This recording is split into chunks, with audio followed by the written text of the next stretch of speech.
की सुगबुहाट के बीच नगरीय निकायों का परिसीमन भी अब किया जा रहा है। रायपुर में हो रहे परिसीमन पर सियासत भी हो रही है, जिसे लेकर कांग्रेस बीजेपी आमने सामने है।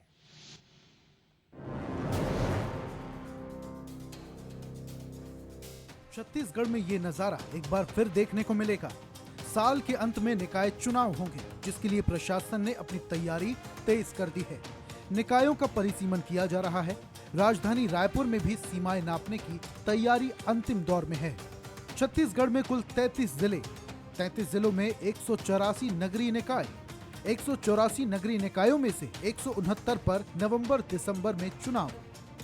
रायपुर में परिसीमन का मुद्दा गरमाया। रायपुर शहर का कुल क्षेत्रफल 226 वर्ग किलोमीटर। 2011 की जनगणना के हिसाब से 10,10,000 आबादी। आखिरी बार 2019 में परिसीमन हुआ था। 2011 की जनसंख्या को माना गया था आधार। रायपुर नगर निगम में कुल 10 जोन। रायपुर में कुल वार्डों की संख्या 70। परिसीमन को लेकर निगम कमिश्नर अविनाश मिश्रा का कहना है कि सभी पैरामीटर देखकर परिसीमन किया जा रहा है। परिसीमन के लिए हम लोग देख रहे हैं, उसका जो पैरामीटर्स आता है कि सभी जगह जो जनसंख्या है और वोटर ऑलमोस्ट सिमिलर के आसपास सभी में एक समानांतर रहे, उतने के लिए हम लोग कोशिश किए हैं। यहाँ पे वार्ड वगैरह का कोई वृद्धि नहीं होने वाला है इस बार, और वार्ड का जो वृद्धि का ये है वो बेसिकली विधानसभा और ये लेजिस्लेचर के ऊपर डिपेंड कर, उसके ऊपर ही होता है। तो इस बार हम लोग बैलेंस करने की कोशिश किए हैं हम लोगों ने अपने पॉपुलेशन और वोटर जो ये है, तो ताकि कोई वार्ड वगैरह में ज़्यादा कमी बेशी ना हो। परिसीमन में कई वोटर इधर से उधर हो जाएंगे, जिसे लेकर बीजेपी हो या कांग्रेस, सभी पार्षदों की धड़कनें बढ़ी हैं।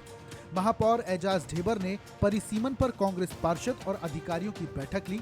महापौर ढेबर का कहना है कि परिसीमन को लेकर सभी पार्षद चिंतित हैं। हम तैयार हैं, लेकिन ये परिसीमन राजनीति से प्रेरित न हो। यदि गड़बड़ी हुई तो हम कोर्ट का दरवाजा खटखटाएंगे। वहीं मेयर के आरोपों पर नगर निगम की नेता प्रतिपक्ष मीनल चौबे ने पलटवार किया। चाहे सिर्फ एक नहीं, पूरे 70 पार्षदों के मन में ये वो है कि आखिर परिसीमन की क्या रूपरेखा है, किस स्तर पे परिसीमन हो रहा है, परिसीमन में कौन सा एरिया कट रहा है, कौन सा एरिया जोड़ रहा है, परिसीमन में क्या वार्डों को समाप्त किया जा रहा है, क्या वार्डों की जनसंख्या को बराबर किया जा रहा है, ये सब को लेकर संशय है।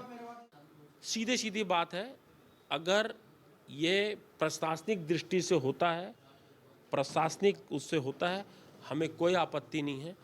अगर ये नेताओं की मर्जी से, अगर ये नेताओं के इशारे पे अगर कहीं परिसीमन होगा तो फिर हमारी आपत्ति है और फिर हम कोर्ट का रास्ता इख्तियार करेंगे। पूरे 70 वार्ड के पार्षद पूरे यही चाहते हैं कि शहर के जो प्रत्येक वार्ड है, जो शहर का जो प्रत्येक एरिया है, सभी में समान भाव से काम हो। क्योंकि चाहे वो भारतीय जनता पार्टी का पार्षद हो या चाहे कांग्रेस का पार्षद हो, अगर उसके वार्ड से कुछ क्षेत्र अगर बहुत दूर हो जाता है तो उसको काम कराने में दिक्कत होती है। दूसरा ये भी दिक्कत आता है कि कोई वार्ड बड़ा हो जाता है और विकास कार्य में जो फंड मिलते हैं, जैसे पार्षद निधि एक निश्चित राशि है, वो सारे पार्षदों को समान मिलता है, तो कहीं कम जनसंख्या है, कहीं ज़्यादा जनसंख्या है, तो ये सब चीज़ों को बैलेंस करने के लिए परिसीमन का कार्य हो रहा है। और हमको शासन पे विश्वास है कि भली भांति परिसीमन होगा। 2019 में हुए निकाय चुनाव से पहले तब भी भूपेश सरकार ने परिसीमन कराया था। तब गलत परिसीमन के आरोप भी लगे थे, जिसका शिकार कई वार्डों के लोग हुए। लिहाजा परिसीमन अब जरूरी हो गया है। निकाय चुनाव से पहले होने वाले इस परिसीमन से जनता को कितना लाभ मिलेगा, इस पर सबकी निगाहें टिकी हैं। रायपुर से बंसल न्यूज के लिए अनंत शर्मा की रिपोर्ट।